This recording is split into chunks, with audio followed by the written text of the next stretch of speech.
Because of who you are, I give you praise. Because of who you are, I will lift my voice and say, Lord, I worship you.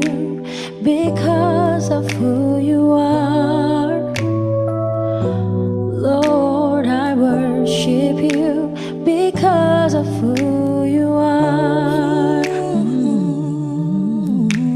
because of who you are, I give you glory.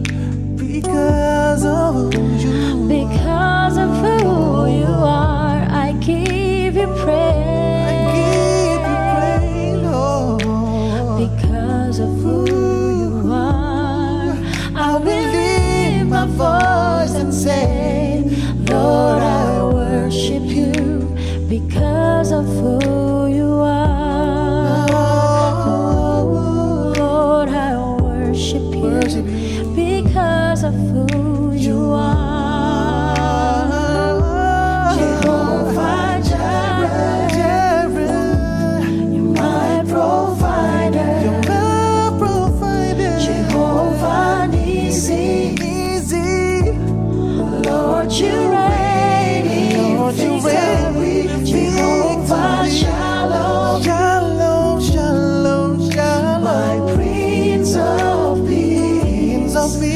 and I worship you. Worship Because of who you are, Jehovah Jireh, ooh, You're my provider. my provider, Jehovah Nissi, Lord, you reign in victory. Jehovah Shalom, my Prince of Peace, and I worship you because of who you are, Jehovah Jireh, you're my provider, Jehovah Nissi, Lord, you reign in victory. Jehovah Shalom, My Prince Prince of Peace, and I worship you, worship you, worship you, yeah, and I worship you, worship you, worship you, yeah, I worship you because you're holy. I worship you. I worship you. I worship you. Lord, I worship you because you're worthy. I worship you. I worship you because you're worthy. Who you are. I worship you because you're mighty, mighty. I worship you because mighty is who you are. Worship you, worship you, Lord. I worship you because of who you are. I worship you because of who you are. Lord, I worship you because of who you are. I worship you because of who you are.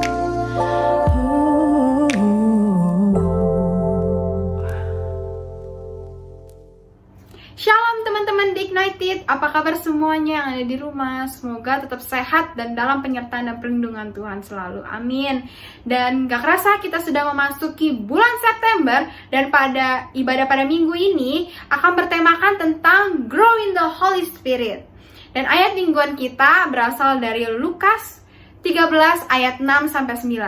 Izinkan saya untuk membacakan bagi kalian semua. Lukas 13 ayat 6-9. Ayat 6, lalu Yesus mengatakan perumpamaan ini, seorang mempunyai pohon ara yang tumbuh di kebun anggurnya, dan ia datang untuk mencari buah pada pohon itu, tetapi ia tidak menemukannya. ada ayat ke-7, lalu ia berkata kepada pengurus kebun anggur itu, "Sudah 3 tahun aku datang mencari buah pada pohon ara ini, dan aku tidak menemukannya. Tebanglah pohon ini, untuk apa ia hidup di tanah ini dengan percuma?" Ayat ke-8, jawab orang itu, "Tuan, biarkanlah dia tumbuh tahun ini lagi, aku akan mencangkul tanah sekelilingnya dan memberi pupuk kepadanya." Pada ayat ke-9, mungkin tahun depan ia berbuah, jika tidak, tebanglah dia. Semoga ayat mingguan kita dapat menjadi berkat bagi kita semua. Amin. Dan sebelum kita akan memulai ibadah pada hari ini, mari kita berdoa. Teman-teman, mari kita berdoa. Tuhan Yesus, terima kasih atas penyertaan dan perlindungan yang telah Engkau berikan pada 1 minggu yang Engkau berikan, Tuhan. Biarlah kiranya, Tuhan, Engkau terus memberkati kami semua dan menyertai kami semua hingga nanti ya Tuhan. Dan kami percaya bahwa saat ini, di masa-masa pandemi ini, Engkaulah yang paling mengerti situasi dan kondisi kami ya Tuhan. Dan kami percaya Tuhan bahwa Engkau akan menolong kami di setiap detiknya, dan Engkau gak akan pernah membiarkan kami sendiri. Dan sekarang Tuhan, kami ingin memuji dan memuliakan nama-Mu. Biarlah kiranya penyembahan kami semua berkenan kepadamu ya Tuhan. Dan siapkanlah hati kami untuk mendengarkan, memuji, memuliakan nama Tuhan, mendengarkan firman Tuhan juga Tuhan. Biarlah kami bisa, selesai dari ibadah ini, kami bisa mendapatkan berkat dan dari firman-Mu ini ya Tuhan. Terima kasih atas penyertaan dan kebaikan yang telah Engkau berikan kepada kami. Dan sekarang kami akan memuji memuliakan nama-Mu. Terima kasih Tuhan atas penyertaan dan kebaikan-Mu. Dalam nama Tuhan Yesus kami berdoa dan mengucap syukur. Haleluya. Amin.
menikmati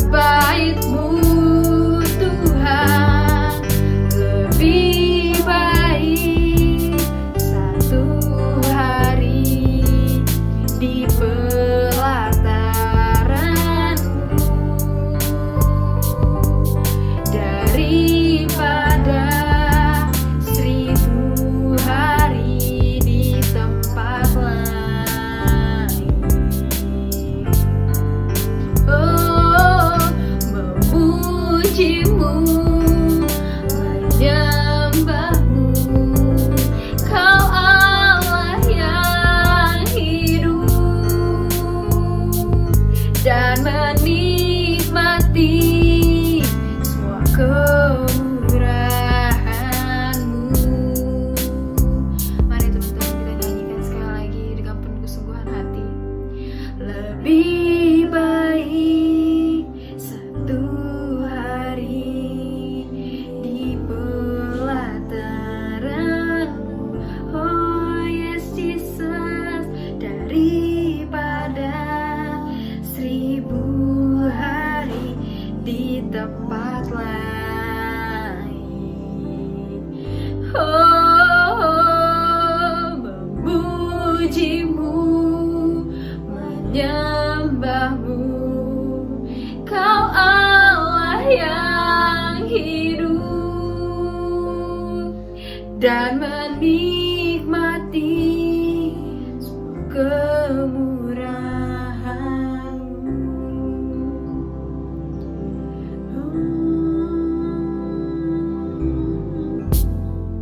Terima kasih Tuhan, kasih-Mu selalu ada untuk kami Tuhan. Oh, haleluya. Terima kasih Tuhan.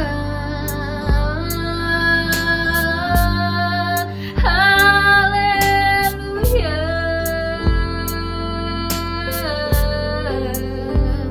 Terima kasih Bapa. Thank you Lord, thank you Lord, thank you Lord. Terima kasih Tuhan. Yes, Jesus. Haleluya, haleluya, haleluya. Terima kasih Tuhan. We praise you Lord. Terima kasih Tuhan. Terima kasih Tuhan. Terima kasih Tuhan. Oh, haleluya. Haleluya.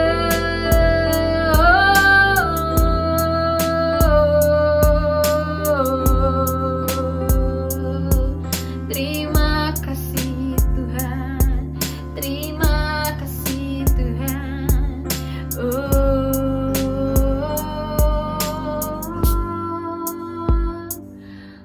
Lebih dalam lagi ku rindu Kau Tuhan, lebih dari segala yang ada. Lebih dalam lagi ku cinta Kau Yesus, ku mengasihi-Mu.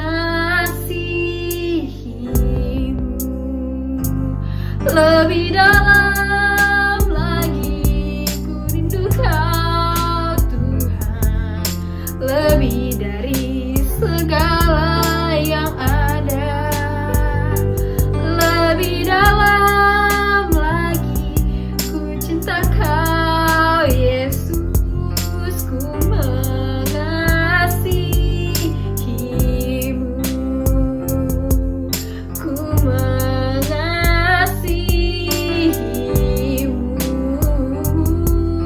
Ku mengasihi-Mu.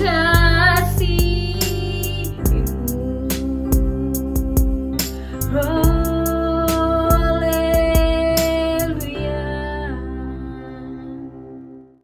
Shalom teman-teman semua, kembali lagi di ibadah Teens Ignited, dimana hari ini saya akan membawakan firman Tuhan, dan saya harap semuanya mau bersedia untuk merendahkan hati dan dengerin firman Tuhan, karena hari ini kita bakal bahas sesuatu yang baik untuk kerohanian kita.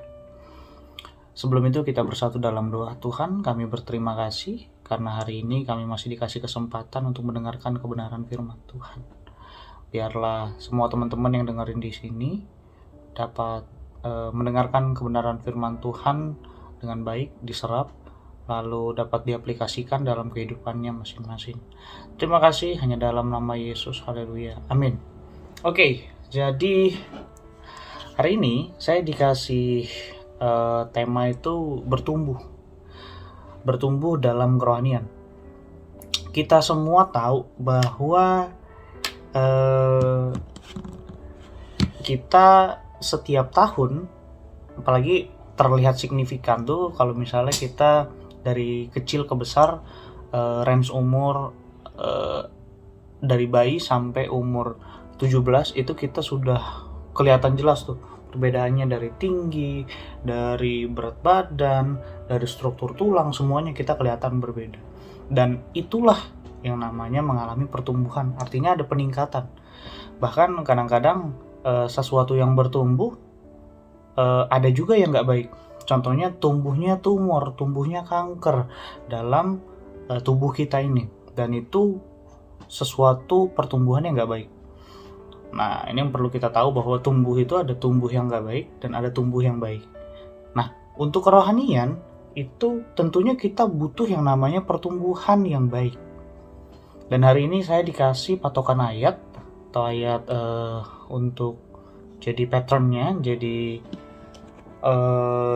sebuah dasarnya itu di Lukas pasalnya yang ke-13 ayat 6 sampai ayatnya yang ke-9. Saya bacakan. Lukas pasal 13 ayat 6 sampai 9 bilang begini. Lembaga Alkitab Indonesia memberikan judul perumpamaan tentang pohon ara yang tidak berbuah. Lalu Yesus mengatakan perumpamaan ini. Seorang mempunyai pohon ara yang tumbuh di kebun anggurnya, dan ia datang untuk mencari buah pada pohon itu, tetapi ia tidak menemukannya. Lalu ia berkata kepada pengurus kebun anggur itu, "Sudah 3 tahun aku datang mencari buah pada pohon ara ini, dan aku tidak menemukannya. Tebanglah pohon ini, untuk apa ia hidup di tanah ini dengan percuma?" Jawab orang itu, "Tuhan, biarkanlah dia tumbuh tahun ini lagi. Aku akan mencangkul tanah di sekelilingnya dan memberi pupuk kepadanya. Mungkin tahun depan ia berbuah, jika tidak, tebanglah dia." Nah, di sini ada sebuah dilema, di mana Tuhan Yesus waktu itu memberikan sebuah perumpamaan kepada murid-muridnya dan pendengar-pendengar di situ, bahwa ada nih sebuah pohon yang tumbuh di kebun anggur, dan ini nggak biasa. Karena kalau misalnya kita baca di sebelumnya, di mana Yesus ada pernah ngutuk pohon ara, ya kan? Itu Yesus menemukannya di jalan, dan ini di kebun anggur. Artinya satu hal itu aja udah beda. Nah, lalu kita lihat juga bahwa di sini Allah sebagai seorang yang pemilik kebun anggur itu mengharapkan bahwa pohon ara itu berbuah. Tentunya berbuah ara, nggak diharapkan berbuah mangga ya. Jadi di sini ini sebuah teguran untuk kita semua, baik yang kalian yang masih SMP, SD, atau juga SMA, bahkan kuliah, atau juga udah kerja kayak seumuran saya. Maksudnya ini teguran buat kita nih yang sudah sebagai orang Kristen, yang digambarkan di perikop ini ya, yang digambarkan perikop ini, kita udah di dalam kebun anggur, kita udah dalam anugerah Tuhan, kita udah disediakan komunitas yang mendukung kita untuk bisa bertumbuh dalam kerohanian, teman-teman yang bisa kasih tahu kita apa yang benar dan tidak benar menurut Alkitab. Kita dikasih pendeta, mentor, kita dikasih orang-orang yang jadi support system untuk kerohanian kita bertumbuh, tapi kita nggak mempergunakan itu dengan baik. Nah, ini yang jadi masalah buat kita semua. Saya sendiri dulu cukup bagus ya sistem pendukung saya untuk sekitar saya, karena saya sekolah di sekolah teologi, sekolah Alkitab, di mana semuanya udah pasti tahu yang namanya firman Tuhan. Tahu, belum tentu ngerti dan melakukan. Nah, ini yang jadi concern kita hari ini, di mana berbuah itu tidak hanya menjadi berguna. Kalau kita bisa tahu, kalau kita bisa bayangkan ya, pohon ara itu sampai dibilang begini, Di ayatnya yang ke 7 dibilang, tebanglah pohon ini, di kalimat terakhir itu, tebanglah pohon ini, untuk apa ia hidup di tanah ini dengan tidak untuk apa ia hidup di tanah ini dengan percuma. Coba kita bayangin, pohon ada.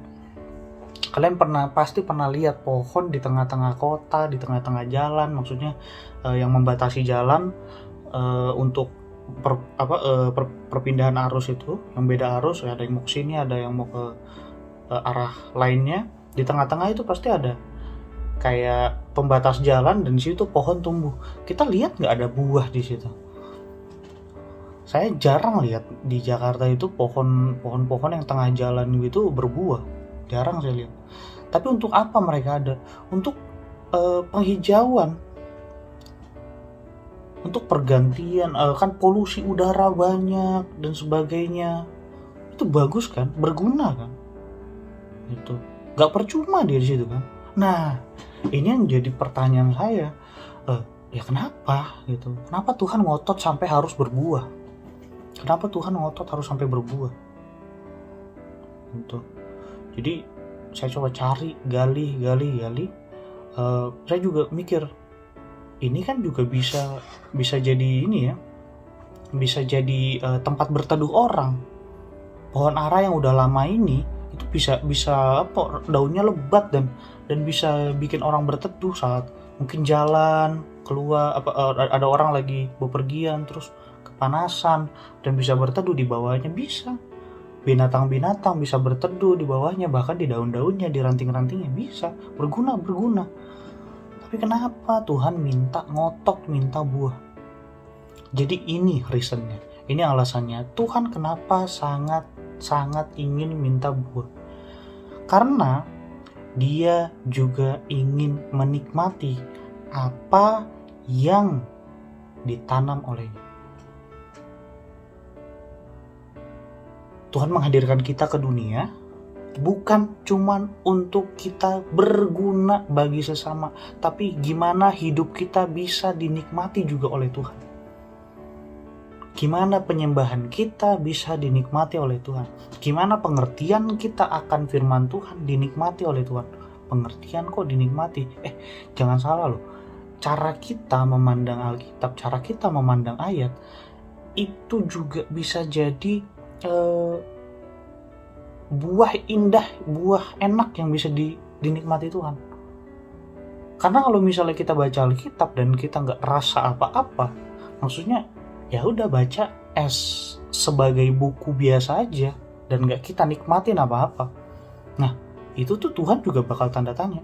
Itu firmanku, itu tanda cintaku padamu, tanda sayangku padamu, itu revelationku, itu iluminasiku, itu pewahyuanku.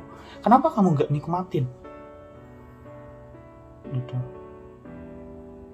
Dan kalau misalnya gini, pernah nggak ada yang contoh ya, posting foto di Instagram dan mengharapkan like banyak dari orang? Itu hampir sama kayak gitu. Kalau kita dapat insight, kita dapat like banyak, orang banyak view video kita, orang banyak apresiasi kita, enak nggak kita sebagai orang yang memberikan atau memposting sesuatu di media sosial? Enak nggak? Enak. Penulis bukunya dibeli, dibaca sampai orang minta tanda tangan, seneng nggak? Seneng orang. Cuman jangan samain dengan Tuhan. Tuhan bikin itu biar kita bukan harus, tapi memang sudah kodratnya kita mencintai firman Tuhan. Itu. Oleh karena itu kita harus sadar bahwa Tuhan itu ingin kita semua paham dengan betul keindahan dari firman Tuhan.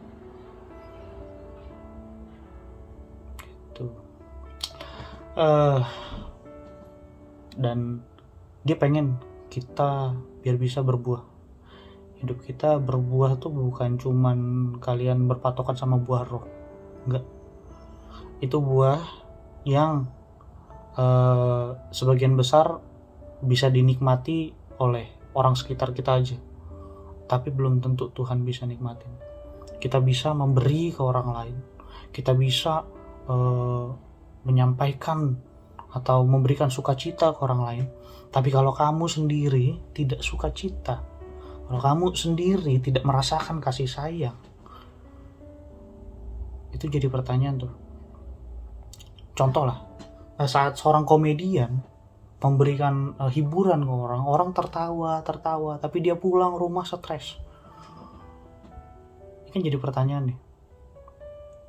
Dia bahagia membahagiakan orang, tapi dia sendiri setelah membahagiakan orang, dia nggak bahagia. Dia sendiri nggak bahagia. Dia bingung, kebahagiaan saya dari mana. Betul. Kamu aja nggak bisa nikmati hidupmu, gimana Tuhan nikmatin kamu? Ya. Dan juga coba kita bayangin, kalau misalnya kita itu hidup mencintai atau mengasihi orang lebih dari diri kita sendiri, itu kan gak bagus. Kita mencintai diri sendiri perlu, karena kalau kita bisa mencintai diri sendiri, kita akan tulus dan ikhlas juga mencintai orang lain. Tapi dengan batasan ya, mencintai diri sendiri itu bukan egois, bukan selfish, enggak. Tapi kita bisa menghargai diri kita dengan memakan makanan yang sehat, tidur cukup, memakai pakaian yang rapi, ya, memberikan pujian bagi diri sendiri, tidak insecure, tidak rendah diri, gitu. Nah, sekarang kita masuk ke pertumbuhan rohani. Pertumbuhan rohani itu nggak bisa tumbuh sendiri. Dia harus ditopang oleh fisik yang bagus. Saya nggak bilang sempurna, tapi fisik yang bagus, mental yang bagus, lalu juga butuh latihan yang intens. Jadi 3 hal ini, fisik yang bagus.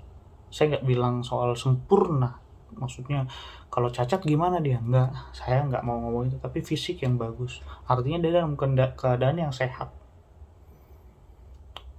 jasmani. Itu penting, karena ketika kita menjadi orang yang sehat jasmani, kita dapat berpikir dengan baik. Contoh ya, kalau misalnya kita lagi lapar, nggak usah ini, kalau kita lagi lapar, itu akan susah kita bekerja dengan keras, susah. Tapi kan kita bisa kerja cerdas. Kerja keras aja nggak bisa, apalagi kerja cerdas. Susah tuh. Karena orang-orang yang bisa kerja cerdas adalah orang-orang yang pernah melalui kerja keras. Lalu juga, kita kan abis baru bangun tidur nih. Kita nggak ready, fisik kita nggak ready. Lagi dalam keadaan tidur, lalu contohnya kaki kita ditusuk pakai pulpen, dibangunin orang ditusuk pakai pulpen. Marah, emosi nggak terkontrol. Jadi fisik yang siap, fisik yang bagus, itu adalah sebuah faktor penting untuk pertumbuhan rohani kita. Jadi kalau kalian lagi sakit, jangan marah, karena marah kalian nggak akan terkontrol. Kalau lagi sakit, jangan mengkritik orang, karena kalau kalian lagi sakit fisik kalian akan membandingkan diri kalian dengan orang lain. Tuh, lu nggak tahu. Kita lagi sedang mencari simpati orang lain untuk dia tahu kita sakitnya gimana, dan itu nggak perlu. Dia nggak perlu tahu gimana sakitnya kita, karena itu akan melatih mental kita. Nah, ini kedua, mental. Ketika kita punya mental yang kuat, mau badai sekeras apapun itu nggak akan bisa lah menggoyahkan kita. Saat tidak ada uang, orang tua nggak bisa sekolahin, kuliahin kita, itu jangan patah semangat. Kamu harus punya mental yang kuat. Karena ketika kamu punya mental yang kuat, kamu akan jadi orang yang bukan cuman bisa dinikmati sesamamu. Orang nggak cuman kagum samamu, tapi Tuhan juga bisa notice kamu. Tuhan bisa kagum samamu, bilang, ini keren nih anakku. dia bisa bertahan sampai titik ini, itu karena perjuangan dia. Tapi jangan sombong. Gitu. Dan pastikan mentalmu kuat, bukan karena dirimu sendiri juga, tapi karena ada Tuhan yang selalu kasih kamu nafas, Tuhan kasih kamu makanan, Tuhan kasih kamu orang tua, Tuhan kasih kamu saudara, Tuhan kasih kamu hidup. Itu yang jauh lebih penting. Karena dengan mental seperti itu kamu akan bisa laluin segala hal terberat dalam hidupmu. Bahkan itu tentang ujian sekolah. Kalau kamu jadi orang yang punya mental bersyukur, mental yang kuat, itu orang-orang yang bersyukur tuh bukan orang yang belajarnya setengah-setengah. Orang yang bersyukur belajarnya itu mati-matian. Saya selalu bilang sama adik saya, kalau kamu nggak berjuang sampai berdarah-darah, maksudnya berdarah-darah nih keras banget, sampai kamu berjuang tuh nggak sampai kamu lelah, nggak sampai kamu ini, jangan kesel kalau tiba-tiba hasilnya gagal. Karena ketika hasilnya gagal, terus kamu kesel atau marah dengan hasil yang gagal itu, kamu lemah. Tuh. Nah, dan yang ketiga, tadi kan yang pertama itu fisik, baru yang kedua mental. Nah, yang ketiga ini kerohanian tadi. Nah, untuk kerohanian ini kita harus bisa apa ya, melatih diri kita, nggak cuman sekali 2 kali, tapi setiap pagi. Nggak tahu deh, di altar ini ada program doa pagi nih yang disiarkan secara Zoom, tapi ada baiknya teman-teman kalau di keluarga nggak ada nih soal meeting keluarga ngomongin Alkitab atau berdoa, coba ikut komunitas-komunitas Zoom atau apa gitu, dimana semua saling mendoakan, menyembah, memuji Tuhan sebelum memulai hari. Latihan tuh penting. Latihan badani penting, latihan rohani penting juga. Kalau kedua itu balance, jalan. Hidupmu gak cuma berdampak bagi sesama, hidupmu juga berdampak bagi Tuhan. Kita lihat itu pohon ara tumbuh di kebun anggur. Tapi kalau misalnya dia gak berbuah, udah di kebun anggur loh, dia udah di tempat yang di situ nggak wajar pohon ara tumbuh, jadi udah dispesialin, dikhususkan tumbuh di kebun anggur itu pohon ara. Dan akhirnya di ayat 8 dikasih kesempatan, dikasih pupuk, dikasih kamu kesempatan bertobat, dikasih tanah, dicangkul tanah sekelilingnya dan dikasih pupuk. Udah tahu kamu salah, bertobat. Biarin dirimu, sekitarmu dicangkul tanahnya.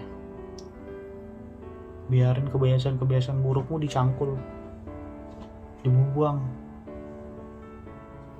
Biar apa? Biar digantikan dengan insight-insight yang baru, hal-hal yang baru, hal-hal yang membuat kamu bisa bertumbuh dan bahkan berbuah dengan lebih baik. Dan diharapkan mungkin tahun depan, mungkin segera kita akan berbuah. Dan ketika kita berbuah, kita tidak akan ditebang. Kita akan bersama-sama di dalam Tuhan. Have a blessed Sunday. God bless you all. Tuhan berkati. Mari kita berdoa syafaat dan jangan leave dulu sebelum kita menerima doa berkat. Terima kasih Tuhan Yesus, pada hari ini kami berdoa khusus untuk bangsa dan negara kami, Indonesia. Tuhan berkati presiden kami, berkati wakil presiden kami, berkati setiap aparatur yang ada ya Tuhan. Kami percaya Tuhan bahwa pemerintahan dari Tuhan, dan kami hidup juga oleh karena pemerintahan yang ada ya Tuhan. Kami sebagai orang percaya, kami berdoa dalam nama Tuhan Yesus untuk bangsa dan negara Indonesia ini ya Bapak. Curahkan berkat untuk bangsa kami ya Bapak. Lepaskan dari segala pergumulan permasalahan yang ada, dan kami berdoa juga untuk COVID-19 yang ada supaya cepat berlalu dan kami bisa menikmati hidup kami seperti sedia kala lagi. Tuhan, kami juga berdoa khusus untuk gereja kami, GBI Altar Philadelphia. Kami berdoa ya Tuhan untuk Opa, Oma kami, Bapak Ibu Gembala kami yang ada ya Tuhan di Singapura. Tuhan, kami berdoa biar Engkau juga beri kesembuhan, pemulihan, sehingga pada waktunya nanti kami akan bertemu kembali dengan Opa Titus dan Oma Eli Handoyo. Tuhan, kami juga berdoa khusus pada hari ini untuk setiap hamba-hamba Tuhan yang ada di GBI Altar Philadelphia. Dan kami juga berdoa khusus untuk setiap pengurus di Ignited, berikan kami kesatuan hati, kesetiaan kepada Tuhan untuk beribadah, supaya setiap jemaat-jemaat Tuhan yang ada juga menikmati kasih Tuhan lewat ibadah yang ada ini. Terima kasih ya Bapa, sebentar kami akan berpisah satu dengan lain, tapi kami percaya pengurapan Tuhan tidak pernah berpisah dalam kehidupan kami. Kami siap menerima doa berkat daripada-Mu ya Tuhan. Mari kita angkat kedua belah tangan kita dan siap terima berkat dari Tuhan. Tuhan memberkati engkau dan melindungi engkau. Tuhan menyinari engkau dengan wajahnya dan memberi engkau kasih karunia. Tuhan menghadapkan wajahnya kepadamu dan memberi engkau damai sejahtera. Kiranya berkat Allah Abraham, Allah Ishak dan Allah Yakub turun ke atas kita semua mulai hari ini sampai Tuhan Yesus datang yang kedua kalinya. Semua yang percaya dan beriman bersama katakan, amin. Happy Sunday, Tuhan Yesus memberkati kita semua. through the fire and in darkest night, you were close like no